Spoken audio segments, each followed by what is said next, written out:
And welcome to Morning Sunshine. I'm your host, Monique, and this is the Morning Sunshine call for Rise and Thrive community.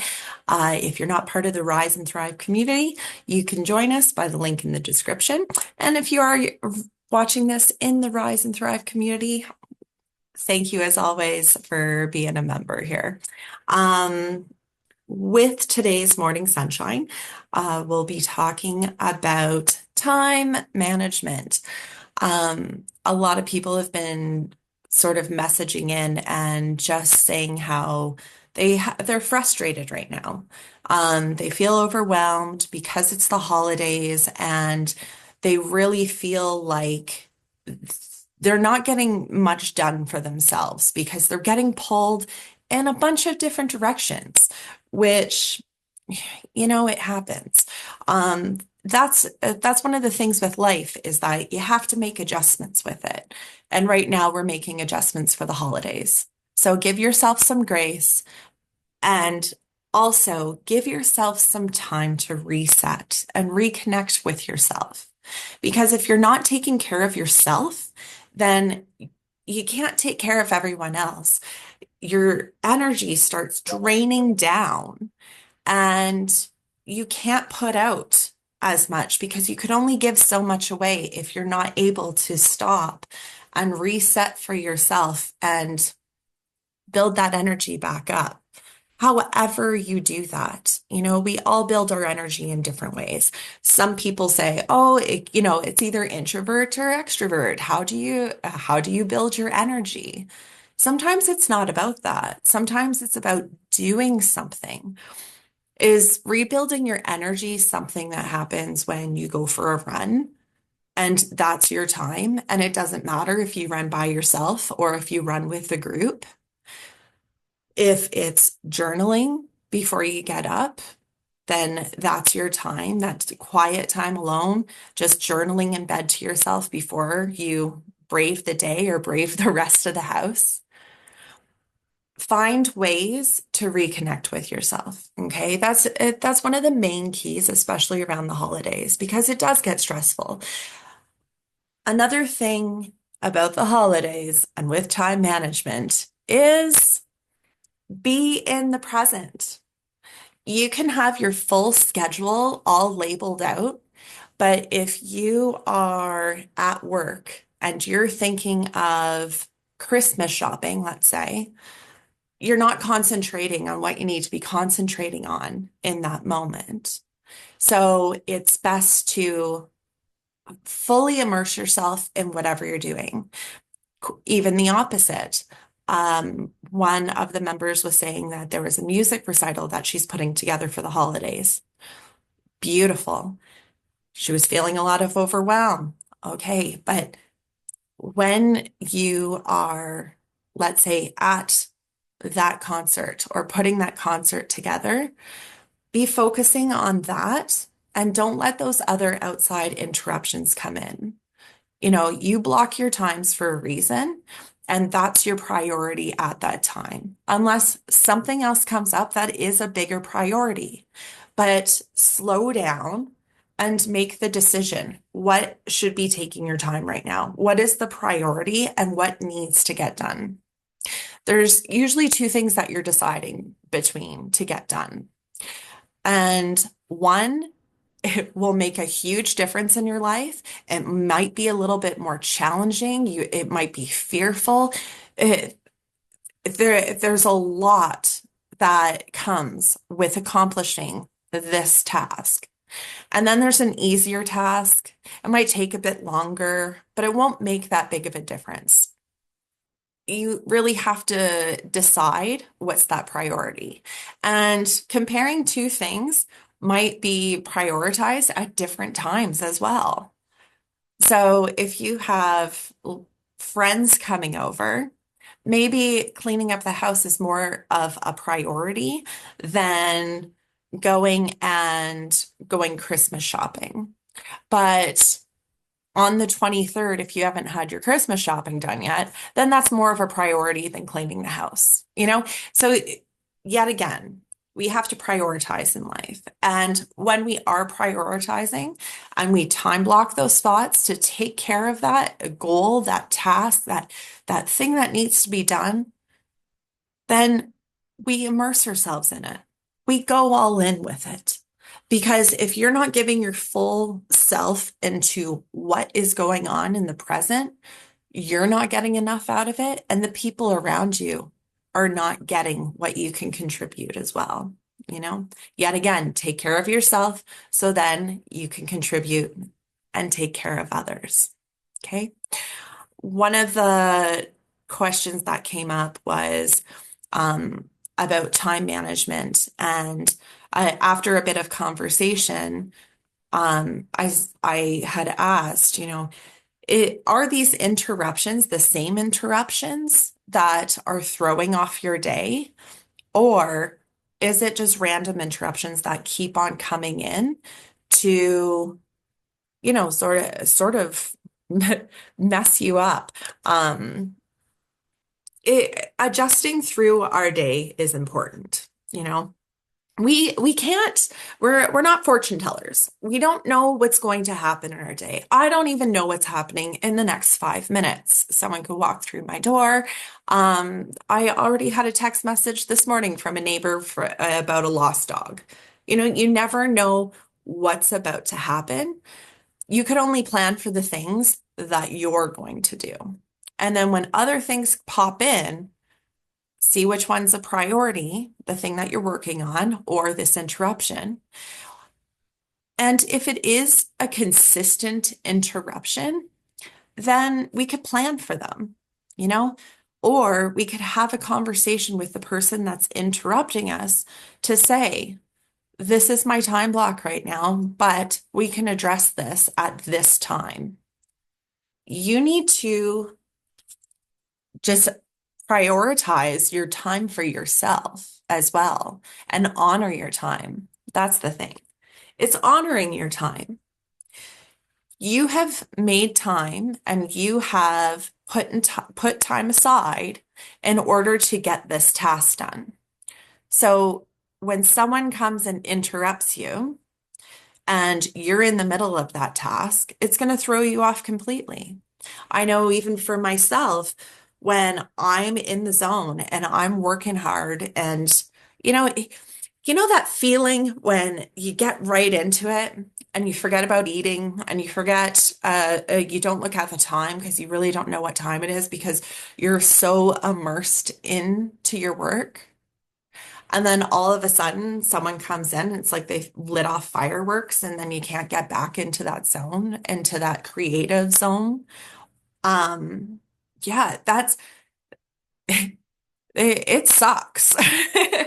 So if this constant interruption is coming in, then and it's the same person, it's the same interruptions, then it's time to sit down as adults and have a conversation. It's not about criticizing or anything else. There are ways to approach it.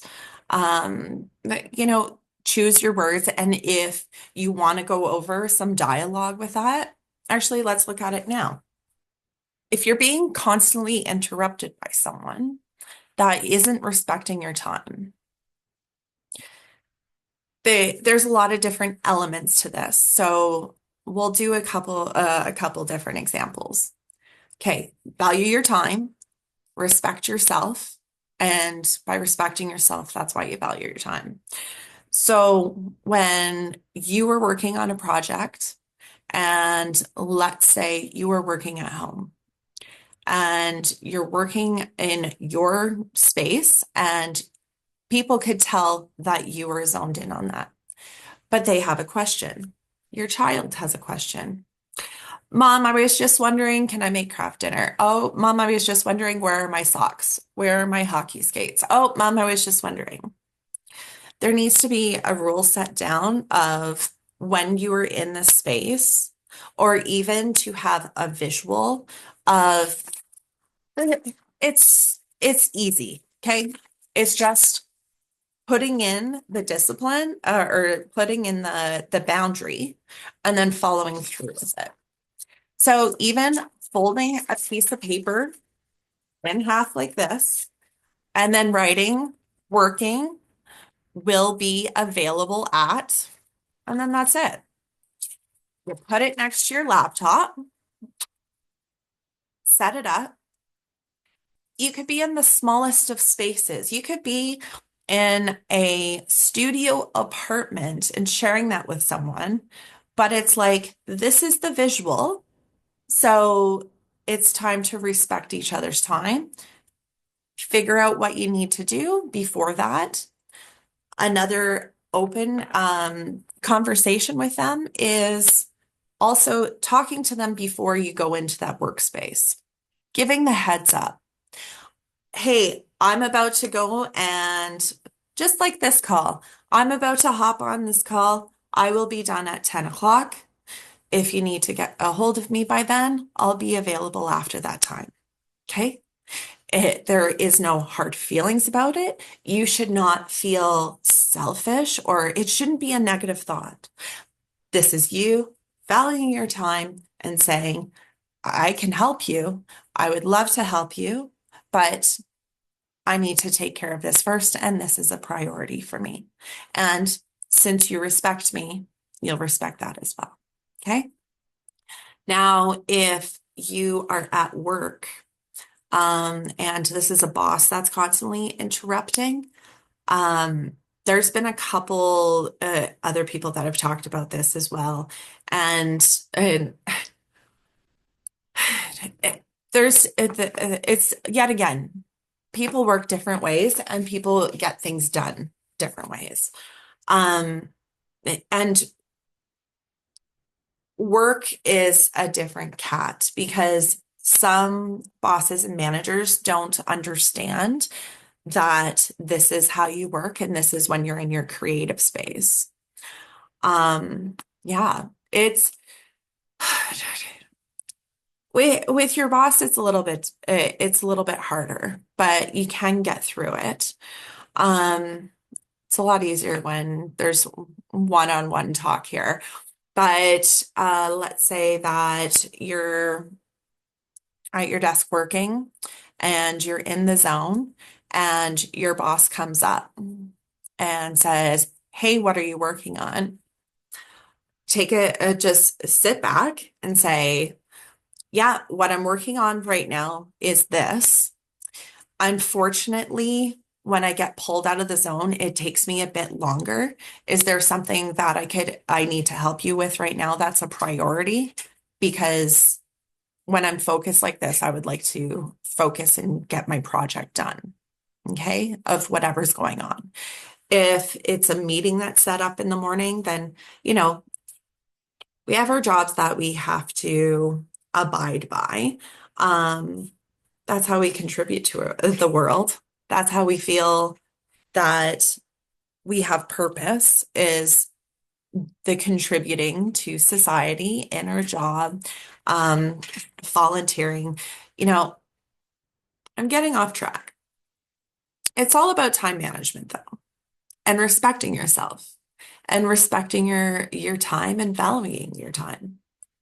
And that is immensely important. Um, I know I've had this before where you're pushing, but these constant interruptions, it makes you feel like you're going back, like you're not making steps forward. So it's really either seeing them that they're about to happen and addressing them before they happen.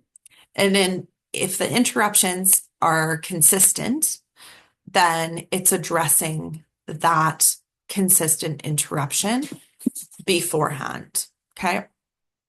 Um, yeah. Let's recap from the top. Time management. Block your time, respect your time, value your time. Um, when there is interruptions, address it with grace. That person doesn't know, but also set up parameters so those interruptions won't happen again, right? Create your boundaries. You deserve boundaries because without those, how are you to get anything done? How are you able to just pick up and drop off, pick up and drop off, right? If that's not working for you and you're finding frustration with that, then it's time to schedule out and stick to those boundaries. And when you stick to them for yourself, it, that even feels better for yourself because you've shown up for you. If you put in that you are going to journal for half an hour in the morning and you book that in to your time slot and you honor that, that just gives you so much self-respect for the rest of the day because you've done that for yourself. You've taken time for yourself. You've valued yourself.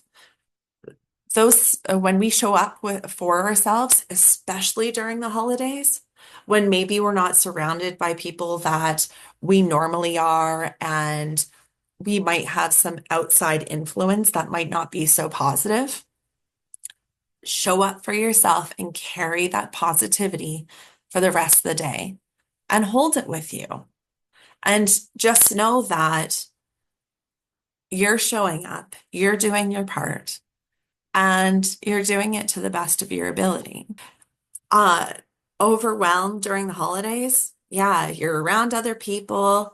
Some people might, rub rub the wrong way, but it's just temporary. You're when you go and see family for Christmas that maybe, you don't get along with the best, or it's a stressful situation. Also, maybe don't make it a stressful situation anymore. How about talk to them? You're an adult now, okay? So you're able to, if if someone is bothering you and devaluing you, then you can have a straight up conversation without offending. In my past, I've had it where, um, actually, this one just happened. And it is hard, especially when it's a parent, to have that conversation with. I'm in my 40s and my parents, like my dad's in his 70s now. Um, and it's still like, okay, and really choosing my words to make sure that they're heard and the point gets across. Yeah, so quick story. My parents came to visit this summer, and my mom and dad and I were in my living room and we're having a conversation, and my dad was on his tablet. Now, I'm I am a big proponent of when you're in a conversation with that person, you're paying attention to them, you are present in that conversation, just like we were talking about earlier. But when my dad was playing his tablet, he would interject and and then he would make, you know, noises and that for what's going on in his tablet. So then instead of directing my attention to both my dad and my mom, I then just carried the conversation with my mom. And then my dad would interject, and I said, if you'd like to put down the tablet and have the conversation with us, then you're welcome to. But this is, and if you want to play the tablet, that's fine as well. That's your choice. But just we're having conversation with each other. So if you want, fine, put the tablet down. But if not, and it made me feel like such a parent. But in the same aspect, that's something that they're completely fine with in their home on a regular basis. So I'm not going to give shame to that, but I am going to say and have my boundaries. If you would like to talk to us, then it's time to respect us and put down that technology. And it's a big one. Um, when this is something that I found with a lot of people in my life, especially ones that are living alone. It's like constant. Oh, oh yeah, yeah, and then on their phone. Oh yeah, when you're having lunch with them, just because. that is something that they're used to because they're living alone. So this is their connection since they don't have that connection in their household. That's it. We talk about that in the ideal day. Make sure to have community or connection, clarity, and oh man, it is still early and now I'm just trying to remember the last one. Contribution. There it is. Make sure to have community, to contribute, and and to be clear about your day and have clarity.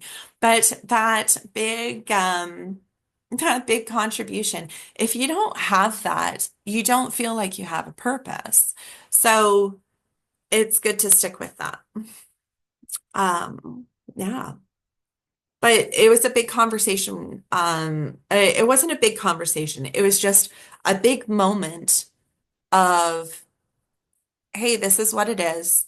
I'm not insulting. You're not feeling insulted. And this is just the boundary that's set. So if you'd like to, that's fine. If not, that's fine too. But this is sort of the rule of the house, let's say. About half an hour later, and my dad did put down his tablet and then we had conversation, and it wasn't about that. It was about what we were talking about beforehand. But about 20 minutes, half an hour later, my dad came up to me and he said, I'm really sorry about that. And I told him exactly that. Dad, I love you. But, if you want to play your tablet, that's fine. But I would love to have a conversation with you since I haven't seen you for three, 3 years, and we only have a limited time together. But if that is how you'd like to spend your time, this is your vacation. I love you and I want you to feel comfortable. And he said, "Oh, no, no, no, I'm not going to pull it out." And I said, "No, feel free to pull it out. That's not the point. It's just when people are around, it's good to acknowledge those people and give them the respect and the attention that they deserve." And maybe that's something to remember with the holidays coming up too. We talked about being present in the beginning and being present in wherever you're at, whether it's being present at work. And sometimes it's hard to focus. Of course it is. We're humans. We have 1,000 things going on a minute, you know? It's all in the back of our mind, even if it's not in the forefront of our mind. There's so much going on all at the same time. But we when we are present in that moment and give it that focus and give whoever is in our presence that focus as well and the attention, it people notice. You'll notice too, and you'll feel better because you're getting the things done and you're having the experiences when you're supposed to experience them instead of, oh, I should have done this. Oh, when I was visiting, oh, we should have done this. Oh, I wish I was able to concentrate more there. Okay, just be in the presence of now. And during the holidays, remember it's a stressful time and just to give each other grace. And open communication will go a long way as long as it's respectful. Make the focus about coming together and about showing each other love. And then you'll have a great holiday. If that's your main focus, is just to show each other love, I don't know why it wouldn't be that on a normal basis, but everyone has their family dynamics. We all have our family dynamics. No family is perfect. And if you tell me your family is perfect, I'm gonna call you a liar because there is no perfection, but there can definitely be a healthy relationship. So let's just say that we have healthy relationships. That'd be great. Open communication, able to be yourself, respecting each other for their values, even if you don't agree. It's okay. Ooh, this came up the other day. When, how do you react when you don't agree with someone? And this is a big one for the holidays because you're going to be around people yet again that you might not be around on a daily basis. And you're forced into, or you're now put into this holiday supper, holiday event. And yes, you do want to go, but there might be a person there that, your opinions differ. Let them. You don't always have to get your opinion across. Sometimes you could just let that person think, and it's going to save you a lot of energy. Why, why try to convince someone of something and put in that energy if they're just going to think what they think, and that's fine. There can be discussion, of course, and conversation about it, and it's good to respect each other's opinion, but it's okay if in the end you do not agree. And that will actually strengthen your relationship because it just shows the respect for each other. Okay, you believe that, but I believe this. Right now, government, if politics, religion, and money, the three things they say not to talk about. During COVID was on that list too, that you don't bring up at dinners and everything else because everyone has such opinions of them and can really splay out and go opposite directions. It could really bring heads together and butt heads and bring a lot of negativity. So there are so many different things to talk about. What are you working on right now? What are you doing in your life right now? You know your family and you know the people around you, but when you bring in, especially when there's family and then their partners and outside family, you know, politics, religion, money, that those are touchy subjects. You don't have to talk about them. There's millions of other things to talk about. So just avoid them. That and if those topics do get caught up to it, you could give your opinion, you could give your thoughts, of course. You deserve to share your thoughts, but they don't have to agree with you. No one ever has to agree with you. That's okay because that's their deal. You know what you believe, you know what you value, and that's what matters. So that's about it. That concludes Morning Sunshine for this morning. If you do want to join Morning Sunshine Live, feel free to join the Rise and Thrive community. Link is in the description. And yeah, if this has been of value to you, subscribe, like, comment, share this with someone that will get value from it. This is all about making things better, and I really hope that you did get value today. If you do have a question and you're unable to make it for Morning Sunshine, comment below. And yeah, all of the things. Have a great rest of your day, everybody. Bye.